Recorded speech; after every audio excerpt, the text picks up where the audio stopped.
Tindak kekerasan dan intoleransi antar umat beragama di tanah air tiap tahun terus meningkat. Isu SARA di Indonesia memang sangat sensitif, terbukti dengan seringnya terjadi konflik berlatar belakang agama selama 4 tahun terakhir. Rentannya tindakan intoleransi dan pelanggaran kebebasan beragama ini tercermin dari terus melonjaknya angka kasus intoleransi setiap tahunnya.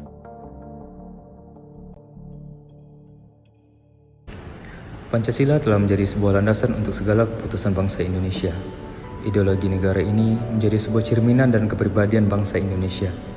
Pancasila adalah sebuah dasar atau pedoman dalam mengatur pemerintahan Indonesia dan kehidupan masyarakat Indonesia dalam berbangsa dan bernegara. Berikut penjelasan tentang Pancasila dari kelompok kami.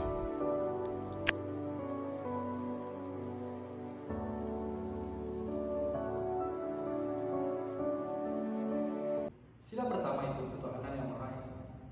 Penyimpangan pada sila pertama ini ialah gerakan radikalisme yang dilakukan oleh kelompok tertentu yang mengataskan agama. Di Indonesia, banyak terjadi gerakan-gerakan radikalisme. Contoh kasus baru-baru ini terjadi ialah pengumuman daerah Bandung.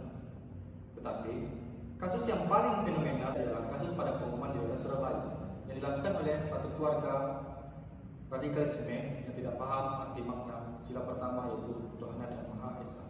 Kita bilang mungkin ketuhanan yang Maha Esa, mungkin hari ini saya kira masyarakat Indonesia itu sangat religius. Sedikit sekali artikulasi keilmuan Pancasila. Kita wujudkan Pancasila. Apa yang dimaksud dengan ketuhanan yang Maha Esa? Bahwa bangsa Nusantara ini adalah harus bertuan hanya kepada yang Maha Esa.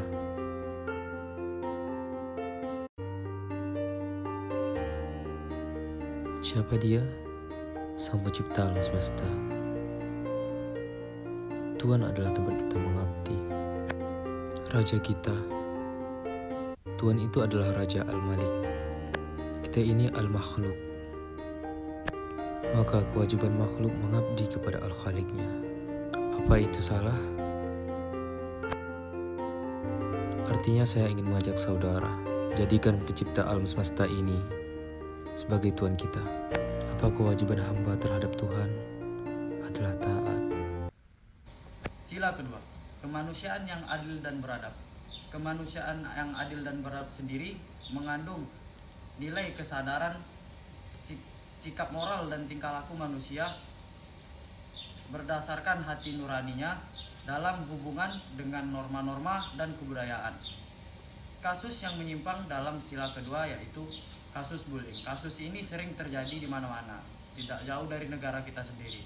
Kasus bullying ini dianggap menyimpang dari sila kedua dikarenakan harga diri dan martabat seseorang tidak dihargai, yaitu dengan merendahkan dia atau dia tidak dianggap setara dengan individu lain.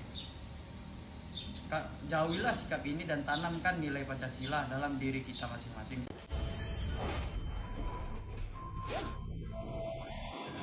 Saudara, video bullying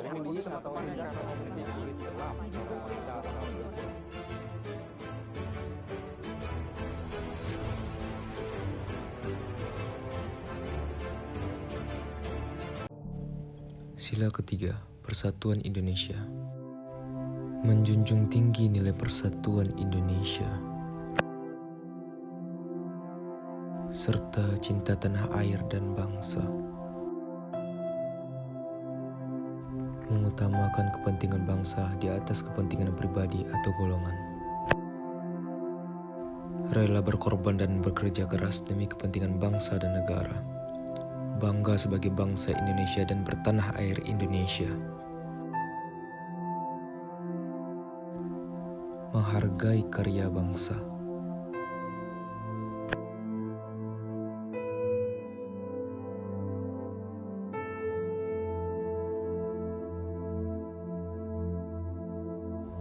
Memajukan pergaulan demi persatuan dan kesatuan bangsa. Menghormati perbedaan suku, budaya, dan agama. Perbedaan itu indah.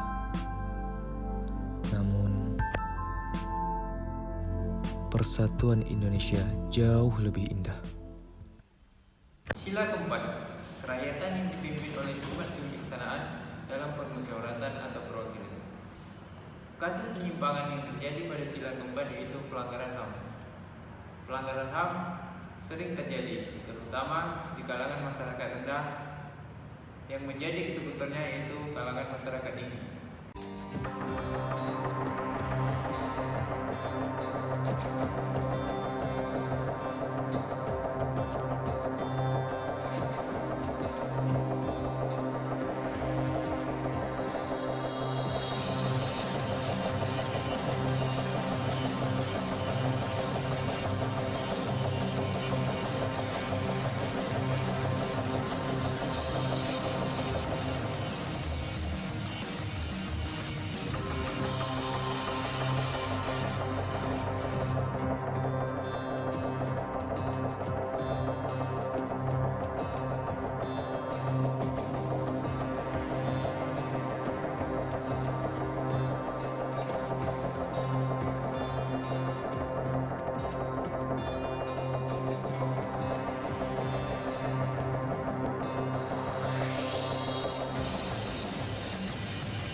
Sila kelima, keadilan sosial bagi seluruh rakyat Indonesia.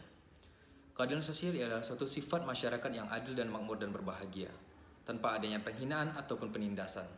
Dan kita sebagai rakyat Indonesia berhak mendapatkan hak kita, baik itu di bidang hukum, sosial maupun budaya. Dan tentu saja kita sebagai rakyat Indonesia harus saling tolong-menolong. Karena Indonesia dibangun dengan prinsip gotong royong. Kita saling membantu antar sesama kita dan mempedulikan antar sesama kita. Jangan sampai ada kasus yang terjadi belakangan ini. Suatu keluarga yang meninggal diduga penyebabnya adalah karena kelaparan. Jika benar ini terjadi karena kelaparan, sangat miris. Bagaimana dengan lingkungan di sekitarnya? Mereka tidak peduli lagi dengan ada yang di sekitarnya, bahkan pemerintah hanya menolong beberapa orang atau kalangan saja. Ini sangat miris. Dan saya harap pemerintah lebih gencar lagi dalam menolong atau memperhatikan rakyatnya. Ada yang lebih kontroversial lagi, yaitu telah disetujuinya RUU KUHP yang bahkan menguntungkan para koruptor. RUU KUHP ini dilakukan atau disahkan dengan sangat buru-buru. Bahkan saking kontroversialnya ditolak oleh seluruh rakyat Indonesia, bahkan kawan mahasiswa. Seakan-akan kritikan mahasiswa tidak didengar lagi oleh pemerintah. Apa yang sebenarnya terjadi pada negeri kita? Sampai-sampai apa yang kita sampaikan ini tidak tersampaikan lagi. Mahasiswa dan warga menggelar aksi di depan gedung DPR RI setelah pengesahan RKUHP. Dapat disetujui untuk disahkan menjadi undang-undang. Terima kasih. DPR akhirnya mengesahkan rancangan Undang-Undang Hukum Pidana atau RKUHP menjadi undang-undang dalam rapat paripurna, meski mendapat kritik dan pertentangan dari banyak pihak sejak 2019. RKUHP ini dinilai memuat pasal-pasal yang mengancam demokrasi dan dinilai terlalu masuk ke ranah pribadi.